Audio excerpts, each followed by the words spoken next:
কোকৰাঝাৰ শিক্ষা সঞ্চালকৰ কাৰ্যালয়ত অসম মধ্যাহ্ন ভোজন কৰ্মচাৰী সংস্থাৰ বেতন বৃদ্ধিৰ দাবীত প্ৰতিবাদী কাৰ্যসূচী গ্ৰহণ।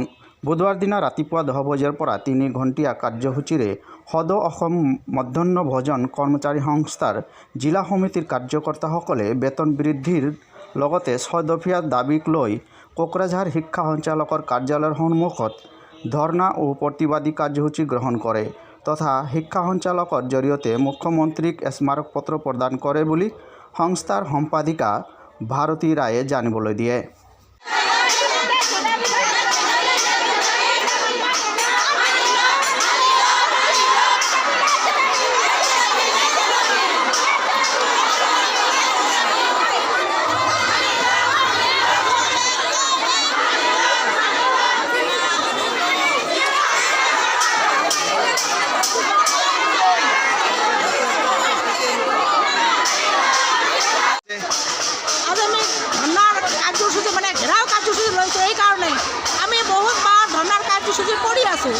কিন্তু আমাৰ দুখৰ বিষয় এই 1000 আৰু 500 টকা এই টকাটো আমাৰ কেতিয়াও নাবাৰে।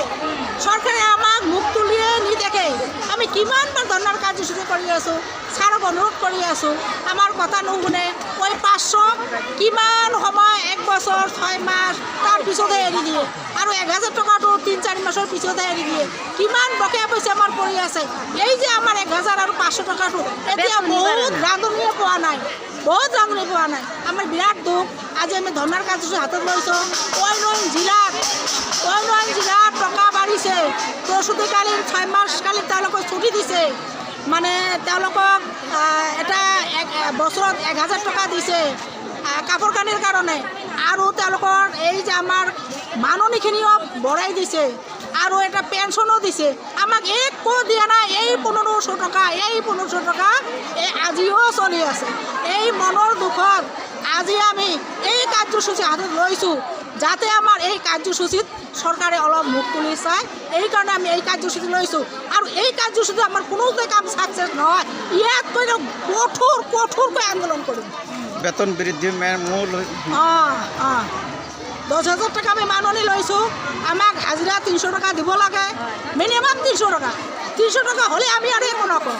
আজি 33 টকা হাজিৰাত কোনোবা কাম কৰে নেকি? আজি শিক্ষামন্ত্ৰী আছে, বিত্তমন্ত্ৰী আছে, তেওঁলোকৰ দেখোন এটা কুকুৰৰ বিস্কুট যি খায় তাতো 4-5 হাজাৰ টকা হয়তো মাহত লাগিব পাৰে। কিন্তু আমি ৰান্ধনী হৈ কি কৰি আছোঁ? আমি গৰীব মানুহ কিয় চৰকাৰে নেদেখে? কিয় নেদেখে? আমি কি কাম নকৰোঁ নেকি? আৰু ৰন্ধা বঢ়া কামখিনি কিমান খাটনি। আজি আমি 9টাত যাওঁ আৰু আহোঁতে আমাৰ 2:30মান বাজি যায়।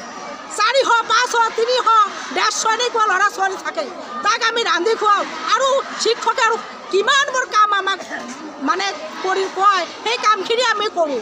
তেনেহ'লে আমি কিয় পইচাখিনি নাপাম? চৰকাৰে আমাক কিয় নেদেখে? বিৰাট দুখ আমাৰ। আমি ৰান্ধোতে আজি বুঢ়ী হৈছোঁ, আজি মৰি গৈছোঁ। আমাক 1 টকাও চৰকাৰে দিয়া নাই। ওই 1500 টকা আজি 1000 টকা দি আছে। 5 মাহ 7 মাহৰ পিছত আৰু 1000 টকা, আৰু ধৰ্ণা কৰিলেহে 500 টকা উলিয়াই যায়। এইটোৱে আমাৰ বিৰাট দুখ। আমাৰ চৰকাৰে নেদেখে। ইয়াতকৈ কঠোৰ জংগী আন্দোলন কৰাৰ কাৰণে আমি প্ৰস্তুত হ'ম। কঠোৰ বিনম্ৰ অনুৰোধ যাতে আমাৰ এই কাৰ্যসূচীতে চৰকাৰে আমাক পইচাখিনি বঢ়াই দিয়ে।